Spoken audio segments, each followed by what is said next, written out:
Vamos.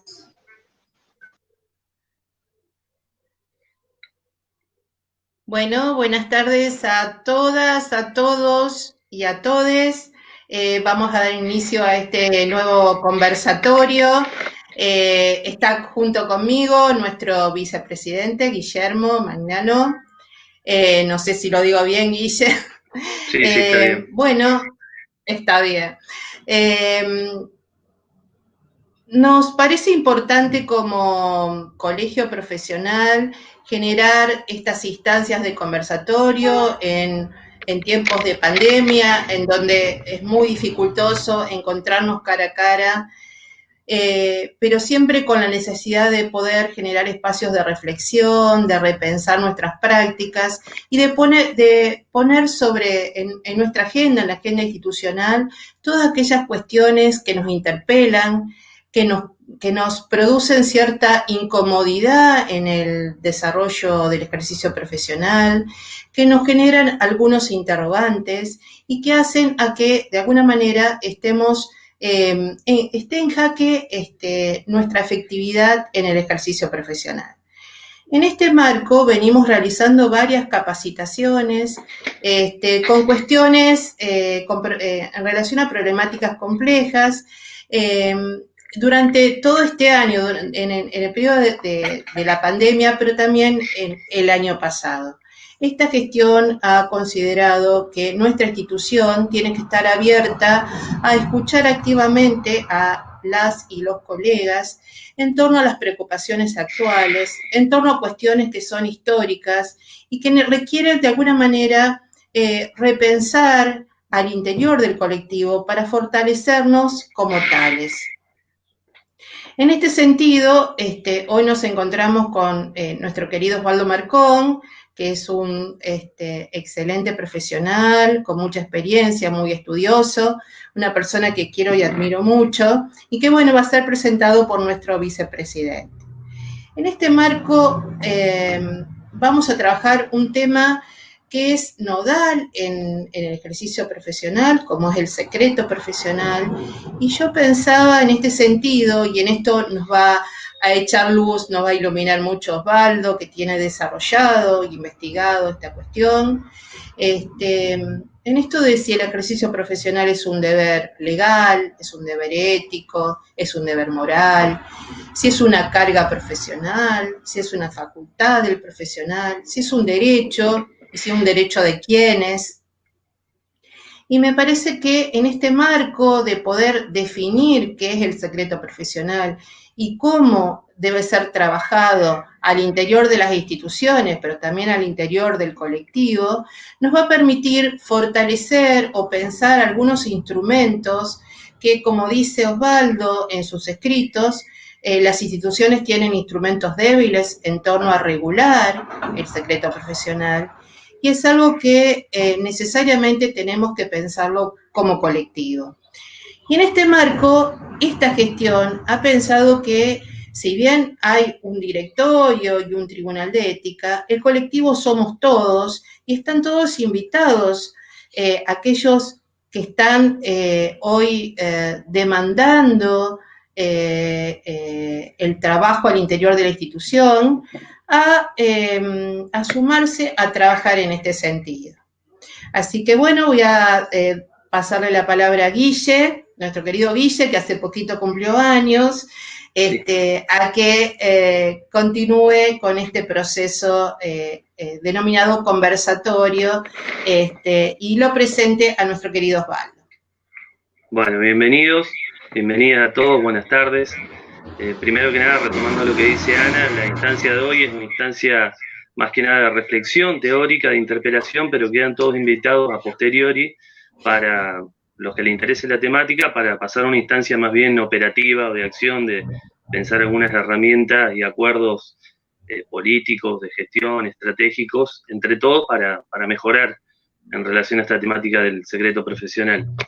Bueno, lo otro, en relación a la dinámica del conversatorio, les vamos a pedir que vayan dejando sus inquietudes, sus dudas, sus preguntas, y cuando termine un poco la exposición Osvaldo, se las transmitimos. Bueno, para los que no conocen Osvaldo, por ahí no fue su profesor, Osvaldo bueno, tiene un frondoso currículum.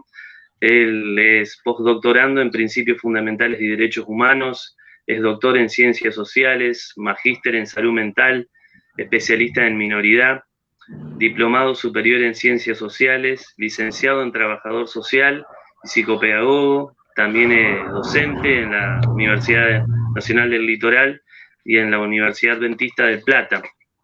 También es profesor de posgrado en varias universidades, tiene varios artículos académicos escritos y bueno, tiene un libro que un poco es el que nos convoca, que es en torno al secreto profesional en el trabajo social, editado por Editorial Espacio para aquellos que les interese comprarlo, si no está en la biblioteca del colegio también.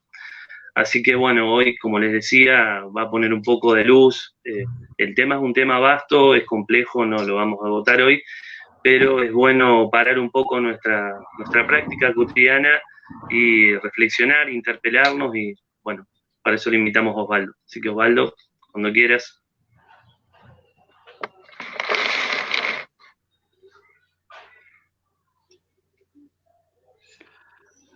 Bueno, Guillermo, muchas gracias.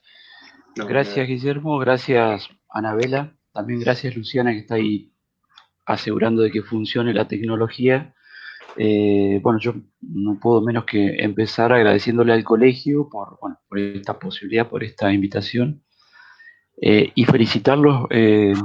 Aprovecho ya con la presencia de ustedes, no solo por este evento, sino por la serie de eventos que vienen organizando, que son muchos en el contexto de la pandemia, y si uno mira para adelante, la cosa pinta como que van a ser bastante más. Así que felicitaciones por eso, felicitaciones por dedicarle interés al tema. Ustedes me comentaban en algún momento, Anabela en especial, que surge por inquietudes de propios, o en parte surge por inquietudes de propios colegas, y eso me parece sumamente interesante. También le comentaba yo a Anabela y ella me contestaba algo que yo lo defendería también, lo difícil que es iniciar actividades y después quedarse solo, ¿no? Armar una comisión y después detrás de proyectos, ¿no? Y quedarse con poca gente trabajando, que suele suceder cuando decimos, bueno, mira qué interesante esto del secreto profesional, o qué bueno esto, o qué indispensable, y el primer envión convoca a muchos colegas, y después la cosa se va quedando en el camino, y por eso lo que decía Guillermo me parece sumamente interesante, ¿no? Sería bueno que a partir de esto podamos pensar, porque si hay algo que al trabajo social nos está faltando, y en la provincia de Santa Fe también, es una ley específica de secreto profesional, ¿no? Que otras profesiones la tienen, no es muy común que en trabajo social se tengan esas. Y ahora vamos a comentar un poquitito de eso. Hay algunos dispositivos más ricos, más fuertes en algunos lugares y algunos menos. Si les parece, Luciana, si querés, podemos presentar un poquito de información que yo traje organizada en un PowerPoint. La idea es ir comentando algunas cosas a partir de la presentación. Yo no sé si ustedes la están viendo, yo estoy viendo. A ver.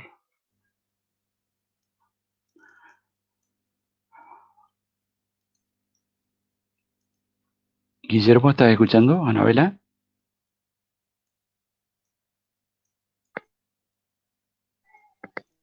Anabela, Guillermo, ¿estás ahí? Sí, estamos. Vieron que efectivamente es como una sesión de espiritismo. Guillermo, ¿estás ahí? Sí. Sí.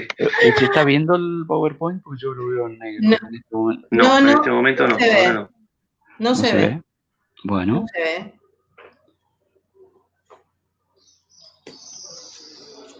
Vamos.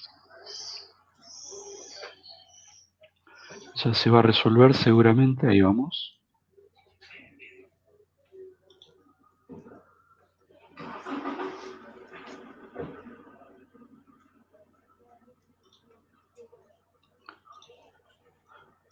Bien. Ahora sí lo ven, ¿no? Ahora sí. Ahora sí, perfecto. Ahora sí. Bueno, ahí vamos.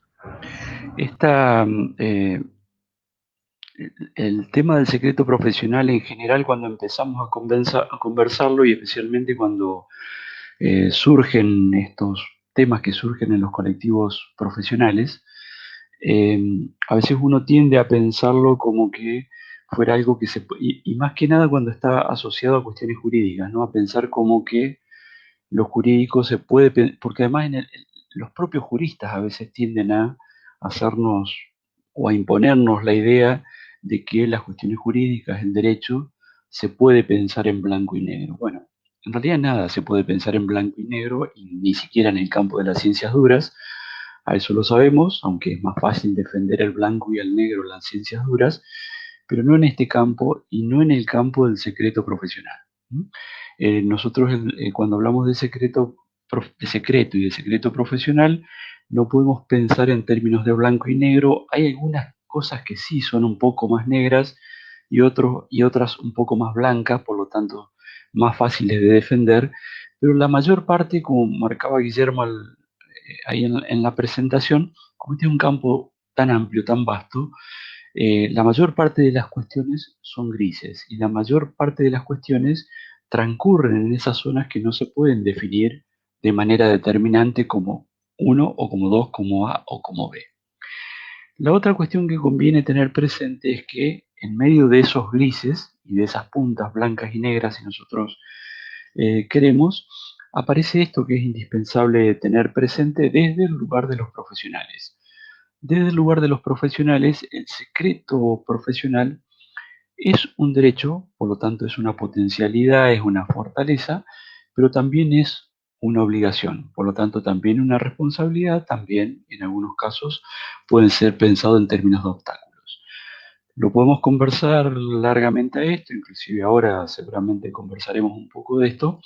El secreto profesional nos permite, por un lado, pararnos con fortaleza como actores profesionales centrales, usualmente frente al Estado y frente a otros actores del Estado. Usualmente los actores más fuertes en estas escenas son quienes ejercen la magistratura, jueces o juezas, y ahí la cosa se suele complicar, por eso es necesario desarrollar esto y fortalecerlo. Eh, entonces, en estos casos, el hecho de que el secreto profesional sea una facultad nuestra, nos pone en un lugar de poder sumamente importante. Pero también, simultáneamente, ese mismo lugar de poder existe porque en muchos casos, o en la mayoría de los casos, estamos nosotros obligados a mantener el secreto profesional. El secreto, ustedes veían en la placa inicial esa imagen que remite al juramento a Hipócrates, al juramento hipocrático que uno solemos no tener presente, ¿no? Pero es toda una escuela de pensamiento que tiene que ver con el origen asociado a la medicina. En trabajo social suele no gustarnos mucho esto de hacer referencias por esto de lo paramédico, etcétera, o por el positivismo, por tantas otras cuestiones que nosotros estudiamos, pero básicamente el juramento, el secreto profesional, siempre que uno empieza a hablar de esto, siempre remite a su raíz histórica, que es esta, ¿no? La del juramento hipocrático, que textualmente dice, con algunas variantes, depende de los registros que uno utilice, pero en líneas generales dice, y que es el que utilizan como fórmula de juramento, dice: guardaré silencio sobre todo aquello que en mi profesión o fuera de ella escucho o vea en la vida de los hombres, que no tenga que hacerse público, manteniendo estas cosas de manera que no se pueda hablar de ellas. Cuando nosotros leemos ahí manteniendo estas cosas de manera que no se pueda hablar de ello, una cuestión que hay interesante que surge es que ese juramento hipocrático, cuando dice manteniendo estas cosas de manera que no se pueda hablar de ella, a lo que está aludiendo es una cuestión de relación de fuerzas. Y esto es importante porque cuando nosotros hablamos de relación de fuerzas y situamos esta relación de fuerza teniendo al Estado y a sus operadores como actores, de lo que estamos hablando es un tipo de relación de fuerza que remite a lo político, ¿no? Por lo tanto, el secreto profesional es un dispositivo, si quieren en los términos de Agamben o otros autores, es un dispositivo que tiene que ver con la constitución política del campo profesional como mínimo.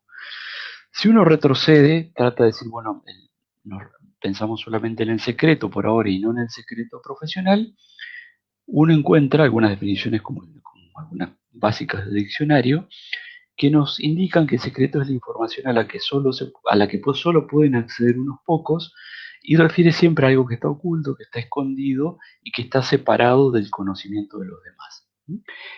La propia idea de secreto, antes de avanzar sobre el secreto profesional, ya remite a una cuestión que tiene que ver con necesidad de posibilidades de ejercicio de alguna fuerza o de disponer de alguna fortaleza como para como acceder al secreto profesional, sea como obligación o sea como posibilidad, como decíamos recién, ¿no? Antes de llegar al secreto, nosotros advertimos que hay otras clasificaciones, hay distintas clasificaciones de los secretos, pero por ejemplo, nosotros tenemos una que nos advierte que existe el secreto prometido, lo que se llama el secreto prometido, el secreto confiado. El prometido es aquel secreto, si yo me encuentro frente a una información y yo pienso que divulgar esa información puede perjudicar a la persona a la que está referida esta información que es secreta, entonces yo decido no divulgarla.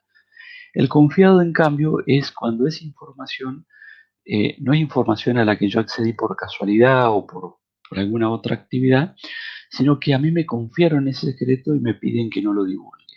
El secreto profesional tiene contenidos de lo anterior, pero es ese tipo de secreto al que yo accedo a raíz de mi condición profesional y a raíz de la intervención que yo tuve, o de una intervención que yo tuve, justamente por mi condición profesional. Decíamos recién que el secreto profesional tiene un contenido o está definido como un valor muy asociado a la escala de valores políticos. El secreto profesional está asociado fundamentalmente al derecho a la intimidad de las personas, de los sujetos, de los ciudadanos concretamente. Cuando nosotros decimos que está asociado al derecho a la intimidad de los ciudadanos, el propio concepto de ciudadanía en trabajo social, esto lo sabemos de memoria, remite necesariamente a la posibilidad de desempeño autónomo de los ciudadanos, a la condición del ciudadano como ciudadano de derechos, y si hablamos de ciudadano como ciudadano de derecho, obviamente al Estado, ¿no? Entonces, cuando yo más ciudadano soy, ustedes saben que la ciudadanía es una cuestión de grados, no es que es,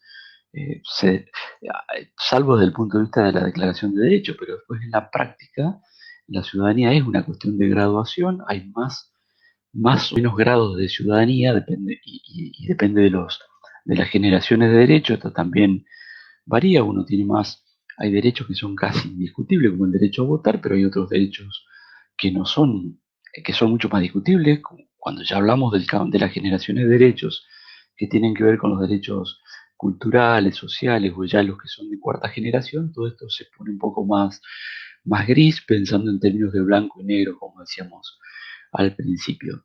Pero cuanto más ciudadanos somos, mayor control sobre mí mismo tengo y mayor posibilidad tengo yo de controlar mis secretos y de decir, bueno, tengo mi derecho a defender mi intimidad es mucho más fuerte, por lo tanto yo puedo controlar mucho más la información que circula respecto de mi persona. Ahora, esto es muy propio del contexto de la modernidad. Esto pensado en términos del proyecto de modernidad y las raíces medievales, etcétera, sin meternos con la cuestión de la poscolonialidad o el análisis del secreto en las culturas precolombinas, etcétera, que ya es una complicación interesante, pero que no es la que nos preocupa ahora. En el medioevo, el derecho a la intimidad es algo que estaba reservado para unos pocos. El vasallo no tenía derecho a la intimidad y si lo tenía estaba como muy restringido o estaba como muy supeditado a lo que los señores feudales le podían conceder. Bueno, esto obviamente quedó atrás. El derecho a la intimidad, por lo tanto, el derecho a los beneficios del secreto profesional desde la posición profesional y desde los beneficios que esto implica y desde la garantía que esto implica para los ciudadanos, es algo bien propio, entonces decimos, de la etapa esta que nosotros estudiamos como la modernidad. Aún en este contexto del que nosotros hablamos ahora, que es el proyecto de modernidad, y por eso decimos la condición ciudadana es una cuestión de grados, nosotros lo que advertimos es que el derecho al secreto y el derecho a la intimidad es también, como tantas otras cosas, víctima de lo que nosotros conocemos siempre como distribución inequitativa, ¿no? Inequitativa o injusticia social en la distribución de la posibilidad del secreto. Tenemos ejemplos, ¿no? Uno puede leer esa expresión que pusimos allí, cuando decimos que los secretos del poder están, yo digo suelen, para darle un tono un poco menos taxativo, pero uno bien podría decir que los secretos del poder están siempre mejor guardados que los secretos que no tienen que ver con el poder. Dejemos entonces, para ser más moderados, que suelen estar mejor guardados, y a nosotros se nos pueden ocurrir un montón de ejemplos, ¿no? El primero que a mí se me ocurrió es el de los paraísos fiscales, que están muy bien guardados, inclusive que están jurídicamente protegidos en el caso de Argentina. Tiene que haber investigaciones periodísticas, etcétera, y aún así estos secretos siguen muy bien guardados, ¿no? Ustedes en este momento no lo vamos a hacer, podríamos ejercitar, y seguramente a ustedes se les van a ocurrir muchos otros secretos del poder que permanecen muy bien guardados y que es muy difícil que puedan sacar a la luz. Después, otro ejemplo de esa distribución inequitativa del secreto como derecho, como posibilidad, es que el poder económico, el mercado, para decirlo rápidamente, los actores poderosos del mercado, pueden atravesar esa intimidad ciudadana a la que nos referíamos anteriormente, ¿no? Decimos, está bien, el derecho a la intimidad es un derecho que habla de la fortaleza ciudadana y que hace una diferencia enorme respecto de la posición del sujeto en el medioevo. Aún así, decimos que hay una distribución inequitativa y un montón de ejemplos que ponen en evidencia cómo cualquiera de nosotros, yo hace un ratito antes de conectarnos, bueno, dos llamadas, una de una empresa de telefonía y la otra de otra empresa, que llaman diciendo, usted tiene tal servicio, nosotros tenemos este para ofrecerle, cuesta menos, etcétera, etcétera. Y la pregunta que uno ya está medio habituado a esto, entonces es como que ya no se lo pregunta, pero la pregunta es de dónde sacó el número para llamarme, ¿no? Y todos ustedes ya saben que ese número surge de paquetes de información que se arman y que van quedando a través del uso, fundamentalmente del uso de tecnología, de tarjetas de crédito, etcétera. Esos paquetes de información luego se comercializan y las empresas hacen uso de esos paquetes de información que no solo muestran el número de teléfono de uno, sino que muestran el tipo de consumo de telefonía que uno hace, cuánto usa de internet, cuántas computadoras, qué modelo de teléfono tiene cada uno, cuántos teléfonos tiene el grupo familiar.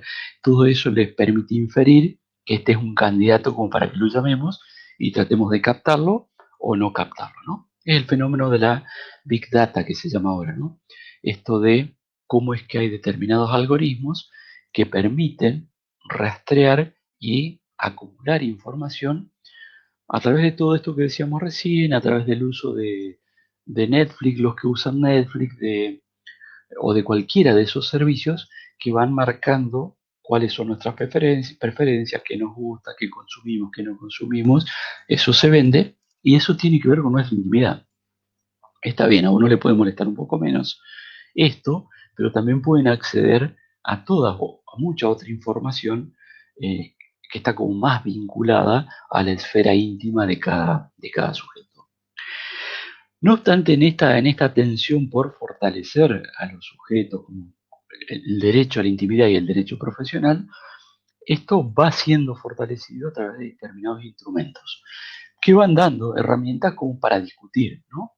Uno tiene la sensación de que hay épocas en las que se avanza un poco y hay épocas en las que se retrocede, pero bueno, pero estos instrumentos están y me parece que eso es lo que nos interesa a nosotros conocer, no porque sean lo único ni porque sean lo decisivo, sino porque son instrumentos que son jurídicos, pero no son solo jurídicos, sino que por sobre todas las cosas que son políticos, y eso incluye una dimensión ética y una dimensión que es jurídica. Digo que no son jurídicos para aclarar rápidamente que este no es un problema de los abogados. Hay como un costado de esto, que sí, por supuesto, que es problema de abogados, porque cuando uno tiene que plantear esto en los tribunales, necesita un abogado, y por ahí hay cuestiones de la técnica jurídica, que es indispensable un profesional de esta rama, pero esto no quiere decir que nosotros no debamos estudiar y no debamos formarnos a esto, ¿no? Lo primero que nosotros sabemos es que el derecho a la intimidad es, en Argentina y en todos los países que suscribieron los pactos de San José de Costa Rica y otros instrumentos que también lo contemplan, pero básicamente el Pacto de San José, que nosotros en Argentina lo tenemos incorporado a la Constitución Nacional, como tantos otros tratados, por lo tanto tiene rango constitucional, y bueno, desde allí ya en su artículo 12, allí se plantea que nadie será objeto de injerencias arbitrarias en su vida privada, su familia o su correspondencia, ni de ataques a su honra o su reputación. Sigue diciendo que toda persona tiene derecho a la protección de la ley contra tales injerencias o ataques.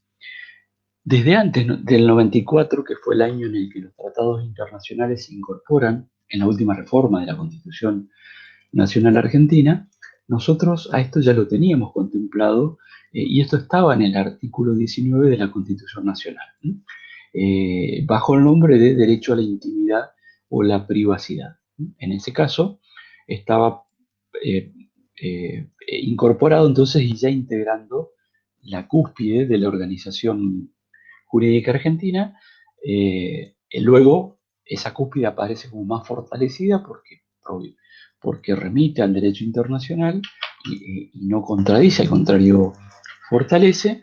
Y de allí para abajo hay toda una serie de instrumentos que es interesante tener en cuenta, ¿no? Algo que mencionaba Anabela al principio. Nosotros en la organización jurídica en este caso, tenemos como dos grandes caminos. Uno es el camino penal y otro es el camino civil, para entendernos rápidamente. Vamos a usar esos términos porque es lo que nos organiza un poquitito las ideas. Inclusive esto uno lo puede leer después, no hay problema. El PowerPoint después lo vamos a dejar en el colegio, así que va a estar, después verán, calculo que el colegio lo va a poner a disposición.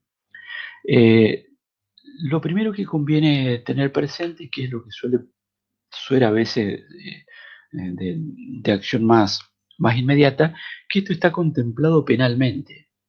El Código Penal argentino tiene todo un capítulo dedicado a la violación de secretos, en los artículos que van del 153 al 157, y después tiene algunos otros que están asociados. Pero el 156 dice, en particular, y lo leemos porque hay unas cuestiones que nos interesa subrayar, dice, sanciona, el artículo sanciona con multa e inhabilitación especial, en su caso, al que teniendo noticia, por razón de su estado, oficio o empleo, profesión o arte, de un secreto cuya divulgación pueda causar daño, lo revelare sin justa causa. Entonces, el articulito tiene varias cuestiones, pero hay tres que por lo menos que a mí me interesa subrayar. Uno es cuando dice teniendo noticia. Entonces quiere decir que cualquier información a la que yo acceda y que tiene que ver con la intimidad de las personas, no hace falta que sean las cosas que a mí me contaron en el marco de una entrevista, por ejemplo. Son otras cosas a las que yo pueda acceder por cualquier otra razón, por casualidad, si quieren. Eso también queda protegido y me obliga a mí, y si yo lo violo, puedo ser sancionado penalmente. Lo otro que dice es que pueda causar daño. Entonces, cuando dice que pueda causar daño, implica que el orden penal lo que está intentando proteger es algo que considera valioso, algo que está dentro de la intimidad de las personas y que considera valioso. Y lo otro que dice es que revelar es injusta causa. Esto de la justa causa trae una serie de complicaciones y más que nada remite a los grises de los que hablábamos al principio, porque lo primero que cuando decimos justa causa, lo que pone en evidencia es que hay valores que chocan, ¿no? Cuando nosotros decimos hay un valor protegido, bueno, hay otros valores. Siempre que nosotros hablamos de secretos profesionales, estamos diciendo hay información que convendría divulgar, pero si yo la divulgo, voy a provocar un daño que es de una gradación superior al beneficio que yo puedo obtener si lo divulgo. Entonces, esa evaluación, esa puesta en la balanza, ese juicio de valores que yo hago, es un juicio de valores que lo hago yo como profesional. Y ese juicio de valores es sumamente discutible, por eso es que lo de la justa causa tiene tanta relevancia y por eso es tan importante poder fortalecer los instrumentos de los que nosotros disponemos para hacer uso del secreto profesional como una herramienta de ejercicio profesional. Esto es lo que tiene que ver con lo penal. Los psicólogos, por ejemplo, eh, ellos tienen, en la mayoría de los colegios provinciales, tienen leyes específicas de secreto profesional. Entonces, para ellos es como bastante más fuerte, digamos, la posibilidad de hacer uso y uno ve que la usan con mayor asiduidad. Ahora vamos a, si nos acordamos, usar algún ejemplo. Y en el campo civil, decíamos que tenemos como dos ramas, la penal y la civil. En el campo civil también podemos tener inconvenientes, o sea, no solo nos pueden sancionar penalmente, sino que bien pueden reclamarnos algún tipo de resarcimiento por haber violado el secreto profesional. Esto en el orden jurídico estricto,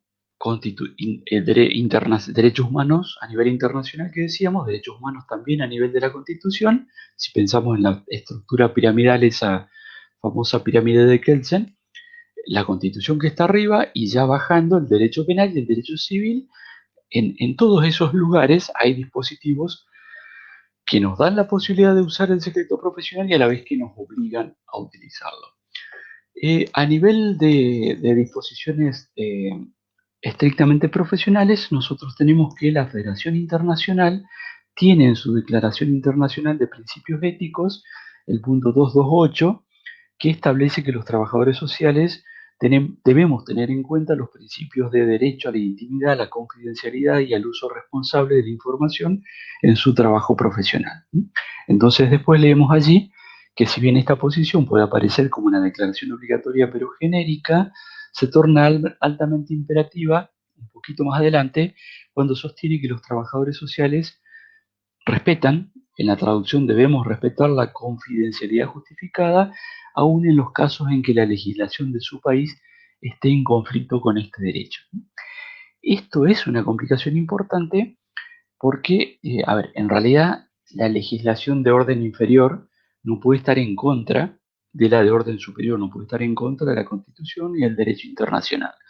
Entonces, si la discusión se tensa y se lleva al máximo, siempre esta afirmación va a ser la más sensata de que en realidad el secreto profesional está en contra de cualquier legislación interna que proponga violar el secreto profesional. No obstante, esas discusiones se plantean y a veces terminan en la Corte Suprema de Justicia, que uno sabe de antemano cuál va a ser el resultado, pero por la propia lógica jurídica. Un ejemplo, salimos un ratito como nota al pie, la tenencia de sustancias para consumo personal, sabemos, la Corte ya lo estableció, que no es punible, sin embargo, sigue estando la legislación de orden inferior, no fue ajustada, entonces bien puede suceder de que a uno lo acusen de cometer delito por tener para consumo, cuando uno de antemano sabe que eso cuando llega a la Corte, si es que llega, se cae, ¿no? Deja de tener sentido. Sin embargo, ese desfasaje sigue existiendo. Esto también aplica para el caso del secreto profesional. A nivel nacional, en el caso de recién decíamos de la Federación Internacional de Trabajo Social. A nivel nacional nosotros tenemos la Ley Federal de Trabajo Social, que en sus obligaciones profesionales establece que estamos obligados a mantener el secreto profesional con sujeción a lo establecido por la legislación vigente en la materia. Ustedes saben que la ley nuestra de trabajo social federal está vigente, nos está faltando algo allí pues, que la haga más operativa, más práctica en el orden de las aplicaciones, para achicar las posibilidades de que nos pase esto que decíamos, como decíamos para el caso de tenencia para consumo de drogas, y que es que la provincia adhiera a esa ley. Estamos en camino, pero bueno, todavía eso no se ha logrado, pero estamos. Aparte de esto que existe a nivel nacional, todas las provincias argentinas tienen en sus disposiciones internas, algunas lo tienen en sus códigos de ética, algunas lo tienen en sus leyes profesionales.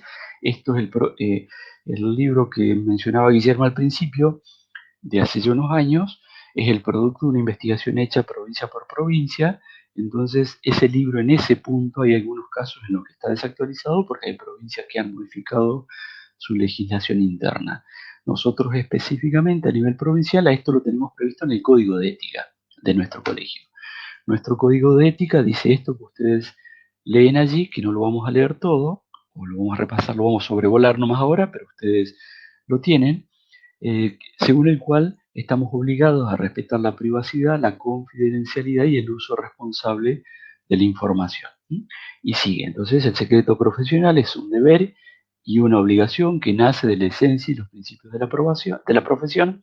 Esta obligación de mantener una absoluta reserva sobre la información obtenida de los sujetos de intervención podrá exceptuarse en las siguientes situaciones, y el propio código establece algunas situaciones en las que podemos quedar exceptuados.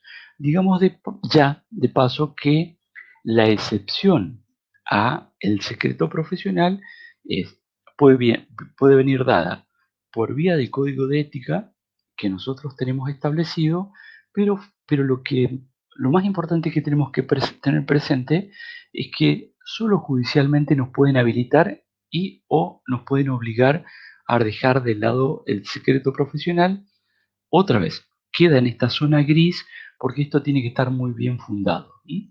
No es común que un juez diga queda exceptuado de respetar el secreto profesional, brinde la información que usted tiene y que viola o que puede lastimar determinados valores en estos sujetos. Si un juez obliga a que se dé a conocer información profesional, también hay que garantizar las condiciones en que que efectivamente esa información se utilice exclusivamente a los efectos que están planteados en el juicio, ¿no? Por ejemplo, como nuestros procesos son muy escritos, por ejemplo, que vayan sobre cerrado, hay una vieja práctica del sobre cerrado, lacrado, que solo lo lea el juez, etcétera, porque hay otras cuestiones que entran en juego y que tienen que ver con los procesos. Si uno presenta un informe en el que da a conocer información profesional en distintos dispositivos, no en los dispositivos judiciales solamente, todos sabemos que ese informe pasa por distintas manos, lo pueden leer distintos actores y todos sabemos entonces qué es lo que pasa con esa información de la que estamos hablando. Por eso es interesante pensar en el secreto profesional no solo como aquello que tiene que ver con las cosas que yo escucho y con las cosas que yo digo, sino con una serie de cuestiones, de prácticas que nosotros tenemos instaladas y que tienen que ver con el secreto profesional. En el caso del Colegio de Entre Ríos, hay un par de colegios más, pero en el de Entre Ríos lo ha tomado y expresamente lo que plantea en su código de ética es que el profesional está obligado a tomar las medidas necesarias para asegurar el carácter reservado y confidencial de los informes, legajos personales, ficheros, etcétera, que obren en su poder, como así también aquellas medidas relacionadas con su destrucción final. Esto está expresamente dicho. El Código de Ética de la provincia de Entre Ríos dice: el asistente social debe velar para que el local de atención del usuario permita asegurar el carácter confidencial de las entrevistas. La provincia de Córdoba dice: impone la mesura y discreción sobre el manejo de papelería y demás manifestaciones de prestación profesional. La de San Juan dice, también desde el Código de Ética, que se deberán tomar las medidas necesarias para resguardar la documentación técnica del conocimiento de terceros.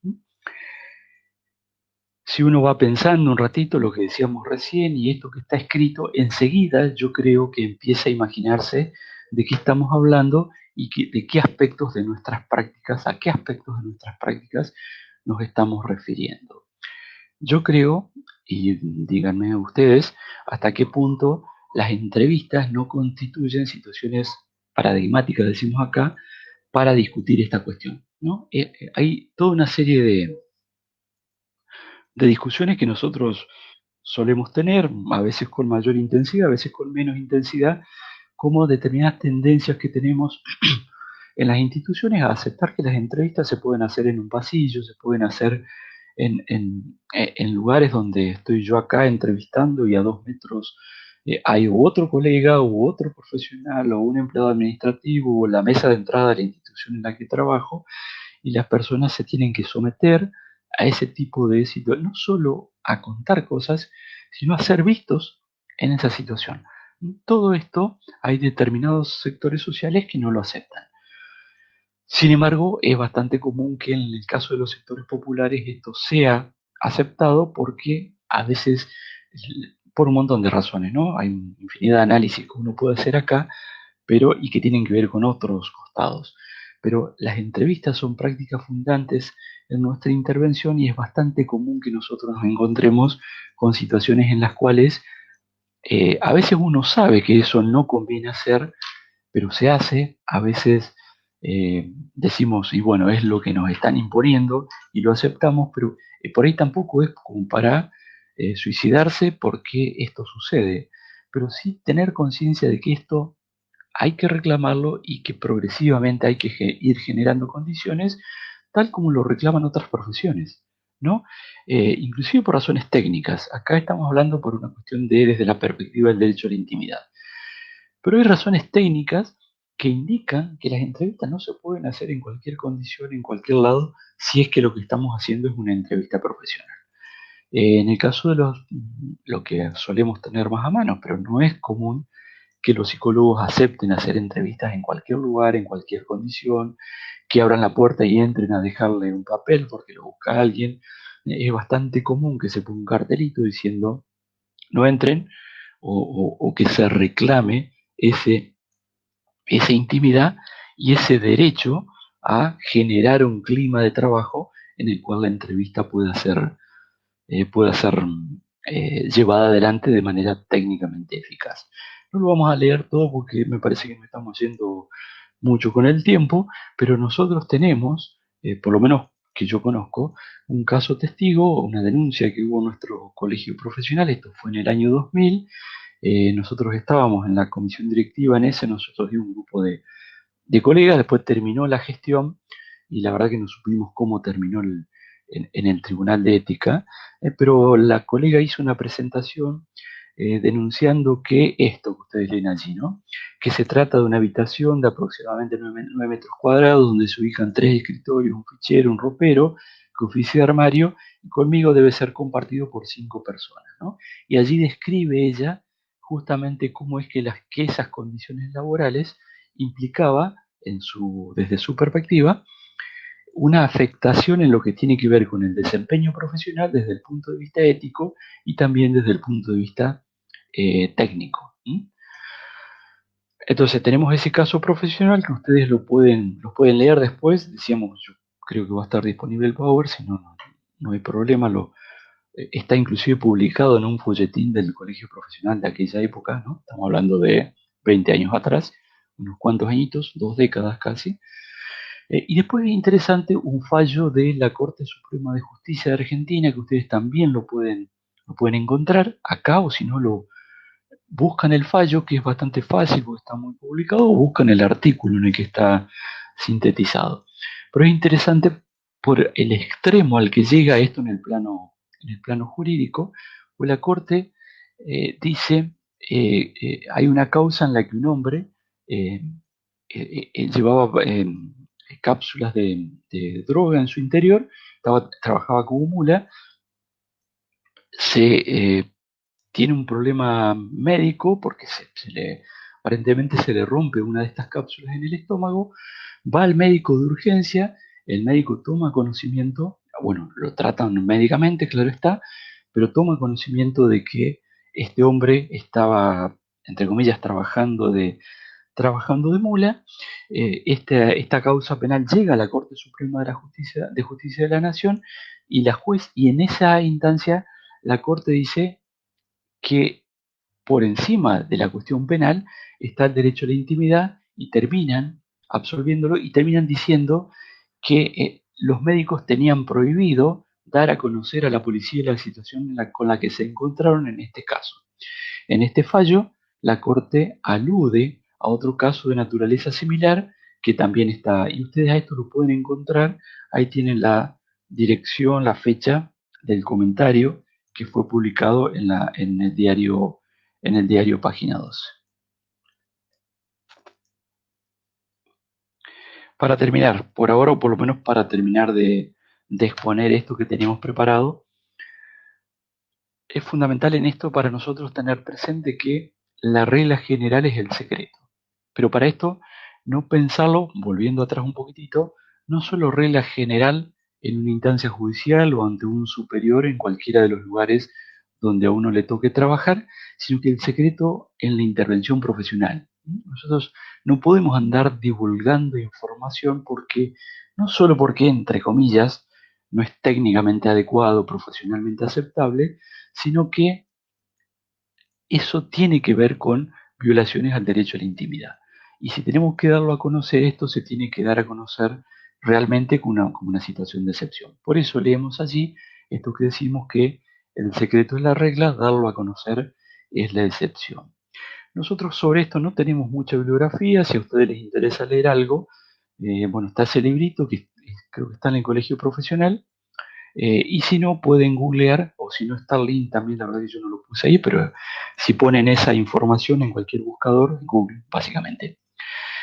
Hay un artículo que es más corto, creo que tiene 8 o 10 páginas, que se llama El secreto profesional y el trabajo social en Argentina. Está publicado en una revista portuaria y es un texto con referato, por lo tanto revisado por pares antes de ser publicado. Así que bueno, dejamos esto por allí, dejamos de compartir e intentamos volver aquí. Bueno.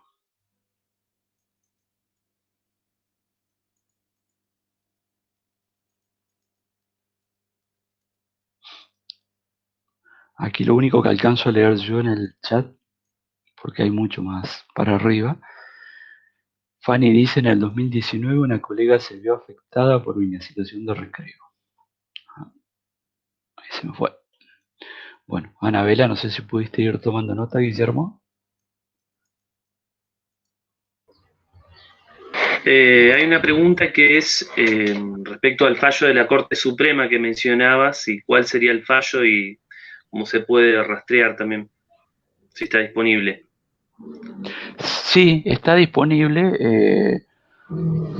A ver, hay un sistema que ustedes ponen SAIJ, Sistema Argentino de Informática Jurídica, y allí lo pueden encontrar.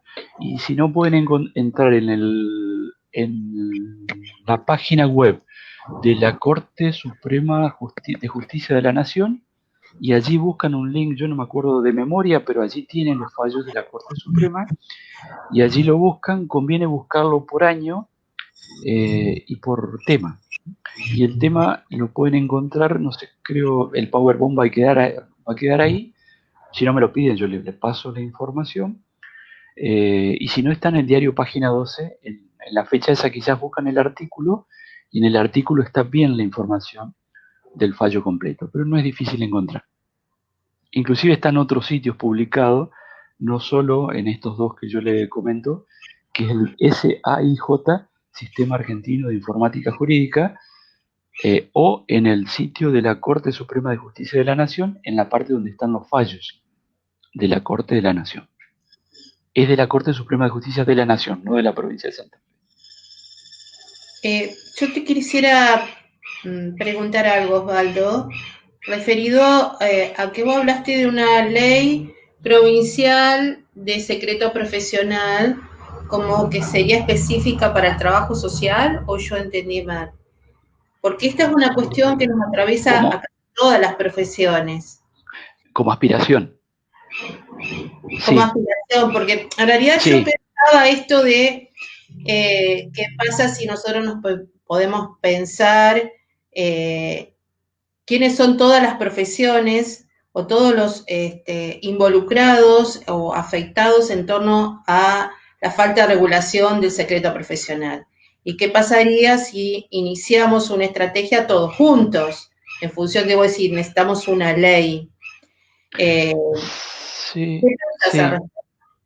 sí, solo que a mí me queda la duda de si la especificidad de algunas profesiones, como la nuestra, por ejemplo, nos permitiría tener una ley que sea operativa, porque en realidad hoy no es que hoy no tenemos herramientas para defender el secreto, lo tenemos, y son esas, en gran medida esas que marcábamos, y después por analogía las leyes de otras profesiones.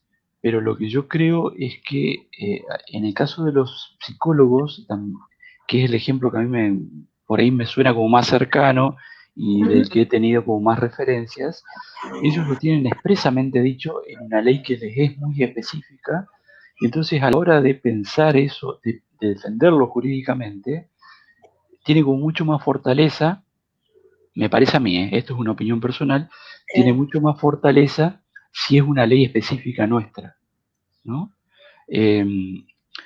Como la ley de ejercicio profesional de trabajo social, ¿no? No es que nosotros no teníamos amparo, a nivel nacional lo teníamos, pero para discutir teníamos que discutir desde las incumbencias, ir haciendo analogías y llegar hasta la Corte Suprema de Justicia. Hoy nosotros tenemos una ley federal de ejercicio que aún así sigue siendo, o el deseo sigue siendo de que podamos adherir como provincia a esa ley para que la aplicación sea automática. Sí. Automáticas, se entiende, ¿no? Que sea más rápida. Parece como muy de locos esto, decir, no puede ser que sea así. Lo que nosotros veíamos, bueno, nosotros no hemos podido todavía lograr la adhesión a la Ley Nacional de Trabajo Social, cuando a nivel país, desde la Federación de Colegios, se está queriendo iniciar el proceso de reglamentación de esa ley, que vos justo hiciste mención, y que este tema debería ser considerado, es un tema que yo digo, ya lo agendé como para plantearlo en la federación, el tema del secreto profesional. De pronto, en la ley nacional, y es una percepción mía, y está muy bien planteados los derechos y poco desarrolladas las obligaciones. Y en ese marco me parece que es interesante poder, como nosotros como colegio estamos participando activamente en la federación, poder plantearlo. Y asimismo, nosotros tenemos que seguir trabajando, porque es un proceso que iniciamos con el Colegio de Rosario, de la segunda circunscripción, la adhesión a la ley nacional, ¿no? Como un avance a esta ley de ejercicio profesional que data de 1975, que bueno, está es temporánea ya y que requeriría repensar algunas cuestiones y mejorarla, ¿no? Sí. Sí, vos decías recién todas las profesiones. Bueno, otra posibilidad es una ley nacional de ejercicio profesional, que también tiene, perdón, de secreto profesional, que también tendría otra fuerza. No obstante, no dejamos de quedar igual en situación de tener que después pelear la adhesión a la ley, ¿no? Pero bueno, me parece que es un tema de estrategia, ¿sí? Ajá. ¿Cómo pensar el interior de los espacios profesionales? Porque esto de pensar dispositivos e instrumentos, nosotros tenemos de alguna manera que pensar junto al interior de los espacios profesionales esto. Si no hay regulación a nivel de ley, ¿cómo se regula con otras normativas? O sea, no son tan de fondo, pero son de forma al interior de los espacios. Y yo me lo planteo porque nosotros transitamos los espacios institucionales junto a otras profesiones. Y no es lo mismo trabajar en salud, en el campo de la salud, que en el campo de educación, que en el campo de justicia, que en el campo de servicio penitenciario, en los municipios y comunas. Entonces, es compleja la cuestión, pero también a mí yo me pongo a pensar en esta cuestión de cómo nosotros, profesionales, nos aliamos con otros para pensar estas cuestiones que inciden sobre el ejercicio. Sí, nosotros, por tomar un ejemplo, a ver, hay espacios de trabajo donde es indiscutible que el profesional es profesional que tiene título y matrícula, y que si pierde la matrícula, tiene complicaciones en lo que es el ejercicio profesional. Ahora, en el caso del Poder Judicial, el tema de la matrícula es una discusión importante. Esto fue contemplado en el momento de discusión de la ley federal y eso está está salvado en la ley federal, por eso estamos tan atentos a esto de la adhesión, ¿no? Porque si la adhesión a la ley federal de trabajo social implica que la provincia está obligada a respetar la ley. Ahora también está obligada, pero es más discutible. En el caso del Poder Judicial, a ver, el razonamiento es este. Yo cuento lo del Poder Judicial no porque sea lo más importante para nadie, sino solamente porque es para marcar cómo es la problemática.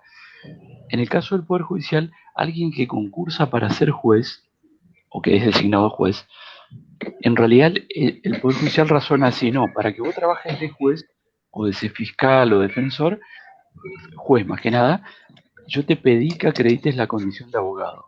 Pero esto no quiere decir que cuando vos seas juez vas a estar ejerciendo como abogado. Vas a estar ejerciendo como juez, porque abogado es el otro, el que viene a representar a la víctima, el que le paga. Vos estás como juez, yo te pedí el título para que seas juez. Por lo tanto, la matrícula ahí queda en otro lugar, distinto del de abogado.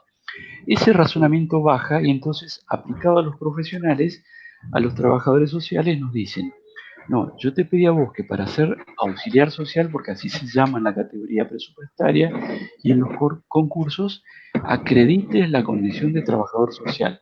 Esto no quiere decir que cuando vos seas nombrado como auxiliar social, yo voy a aceptar que vos seguís siendo profesional con matrícula. Y allí se arman unos líos importantísimos, porque uno puede decir, bueno, sí, todas las cosas que pueden pensar, pero a la hora de la discusión jurídica, esto está presente. Entonces, acá se plantea una dificultad porque, como decías vos, en los espacios profesionales bien se podría plantear al colegio que el colegio diga, sea claro, por ejemplo, que no se puedan hacer entrevistas si no es respetando las condiciones del secreto profesional, no en los pasillos, como decíamos hoy, y una vez que el colegio lo dice, yo puedo decir, no, el colegio me lo está diciendo, si yo hago eso me van a quitar la matrícula. Si me quitan la matrícula, dejo de ser profesional. Entonces el empleador ahí lo que me dice, no, que si te estoy aclarando, como decíamos recién, que yo te pedí la condición de trabajador social, no te pedí la matrícula. Entonces no hay el vínculo con el colegio desde el Poder Judicial, por ejemplo, es una cosa que tiene sus vericuetos jurídicos.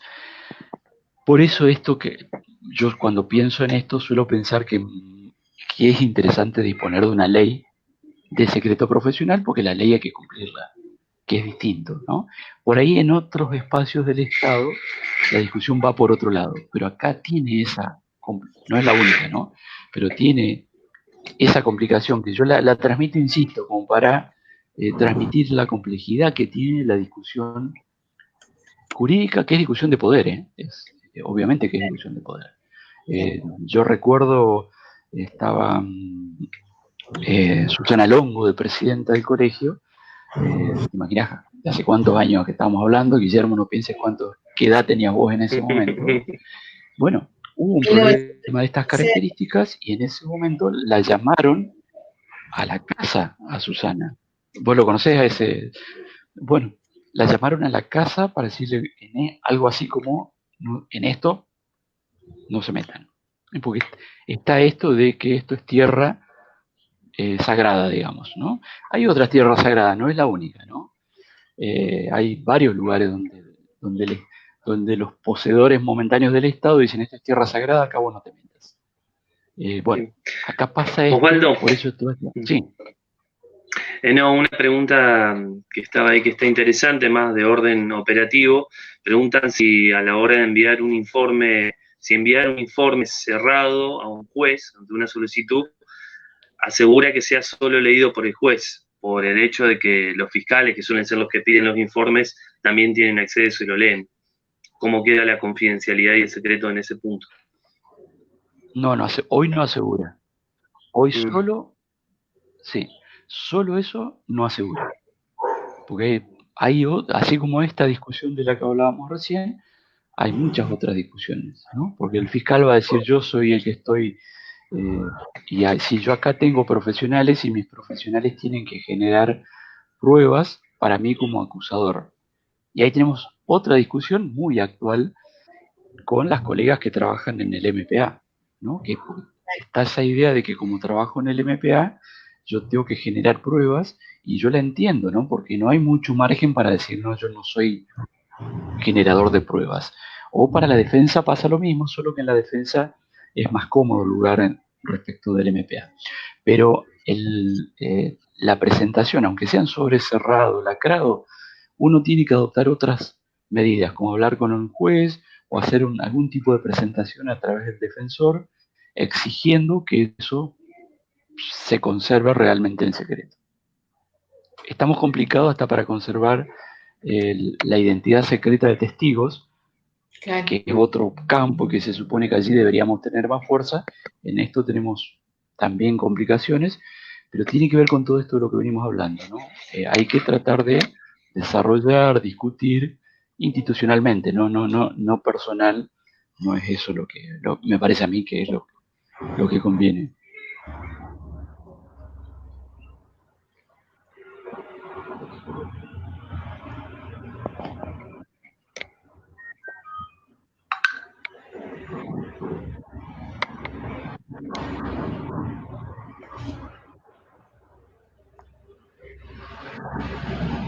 Bueno, gracias por todos los comentarios.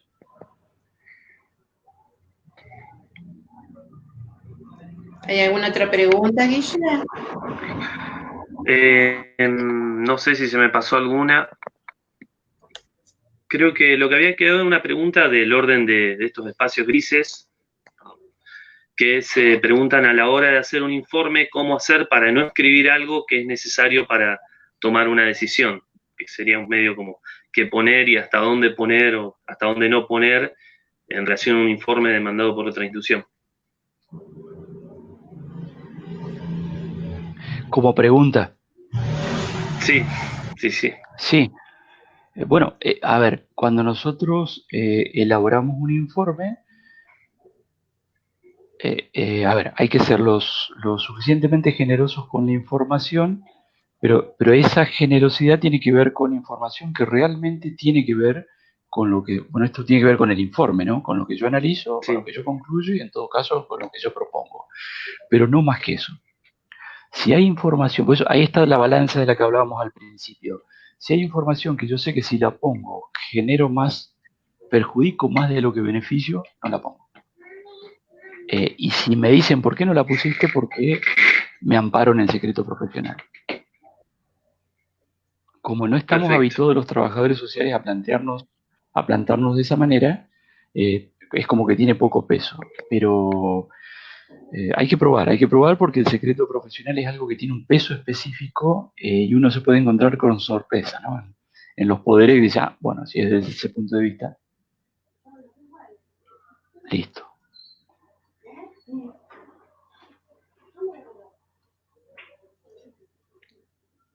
Silvia dice, no somos generadores de prueba. Es una discusión que venimos teniendo hace unos meses. No somos generadores de prueba.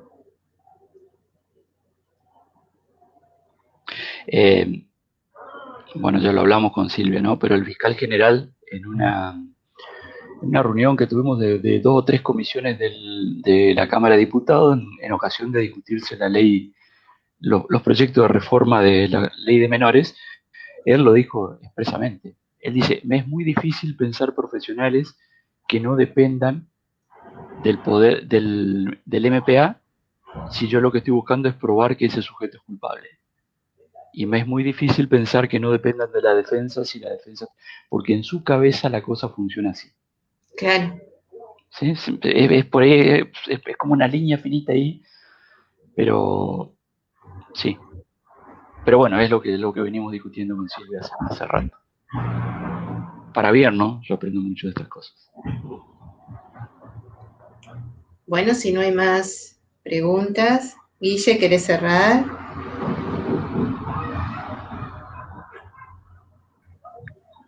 Sí, hay una pregunta más, por lo menos lo que leí, de Marisa Kovenki, si se puede ampliar, solicitar, digamos, como una entrevista o ser citado a declarar para ampliar y resguardar el secreto profesional en el informe. Sí. Como una estrategia, digamos. Sí, y suele ser interesante, salvo en el caso de cuando están instalados los juicios orales, ¿no? Que ahí hay que garantizar de que no sea que nos citen a declarar y nos hagan declarar en público. Como los juicios son públicos, hay que garantizar de que las condiciones de declaración también sean con la reserva de la intimidad de la información.